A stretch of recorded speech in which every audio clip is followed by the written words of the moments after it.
Nature documentaries usually open on a graceful, triumphant arrival. But look at this illustration. It shows a creature with the bill of a duck, the webbed feet of an otter, and the dense fur of a land mammal.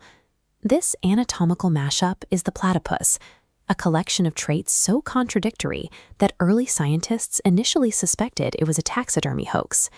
You are technically a mammal, yet your life begins inside a leathery eggshell.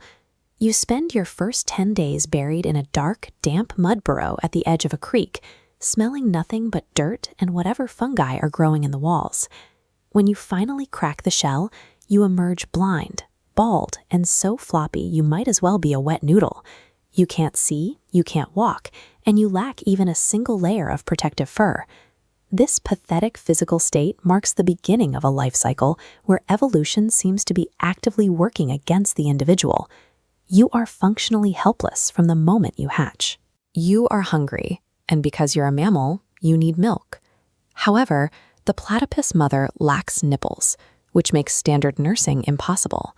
Instead, the milk seeps directly out of her skin. It pools in the dense layers of her fur like water in an old sponge, and you're forced to lap it up blindly in the dark. There is no play or bonding during these first few weeks. You spend your entire infancy in pitch blackness, slowly growing fur while trying to avoid being crushed under your mother's weight. Spending your formative months as a slime-covered, useless blob raises a difficult question. How can a creature this vulnerable survive the transition to the violent outside world? Infancy ends abruptly when your mother shoves you out of the burrow. There's no explanation. You simply waddle toward the bank until gravity takes over and you splash into the river. Despite being a semi-aquatic animal, you don't actually know how to swim yet. You sink, you panic, and you swallow water until you manage an uncoordinated doggy paddle to stay afloat. Once you reach the surface, you realize you're at the bottom of the food chain. Birds of prey circle overhead, and snakes wait along the shore, watching for a small, struggling target. Your primary survival strategy isn't agility or combat. It's diving into the muck and hiding at the bottom of the river, hoping predators lose interest before you run out of air. To find food in the cloudy river water, you rely on a specialized tool, a high-tech bill acting as a sensory organ. This bill utilizes electroreception to detect the faint electrical signals generated by the muscle movements of worms and shrimp hidden deep in the mud. While the science is impressive, the reality is clumsy. Hunting involves shaking your head blindly in the muck until something wriggling ends up in your mouth. Lacking a true stomach, you voluntarily swallow gravel. These rocks act as a makeshift grinding mill inside your digestive tract to digest worms.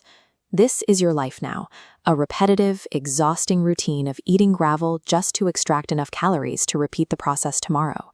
Independence is final. Your mother eventually leaves, forcing you into a strictly solitary life where every other platypus you meet is a rival. Defending a stretch of river is an awkward affair. It consists of uncoordinated flailing and tail slapping.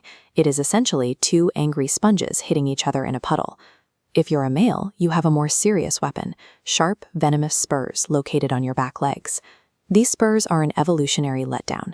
They don't kill predators or rivals. They simply cause deep bruising and mutual exhaustion for everyone involved. Physical maturity brings no sense of dominance or security.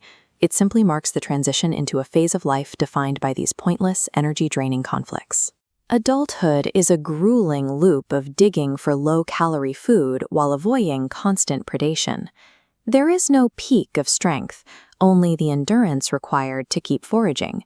The environment itself is often a threat. This view of the River Murray shows the exposed shoreline where platypuses build their burrows. Droughts can dry up the food supply in these banks, while floods can drown entire litters in minutes.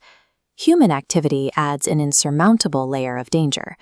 This historical image of a stone dam construction shows how massive infrastructure can permanently block river access and destroy the delicate ecosystems you depend on.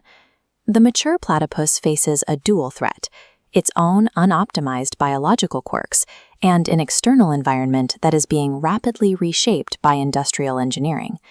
Death often comes without warning. You might be swimming along when a massive bird of prey grabs you from above, lifting you out of the water before you can even react. If you manage to twist free and hit the water, you might think you're lucky. until you realize you've landed in a forgotten fish trap.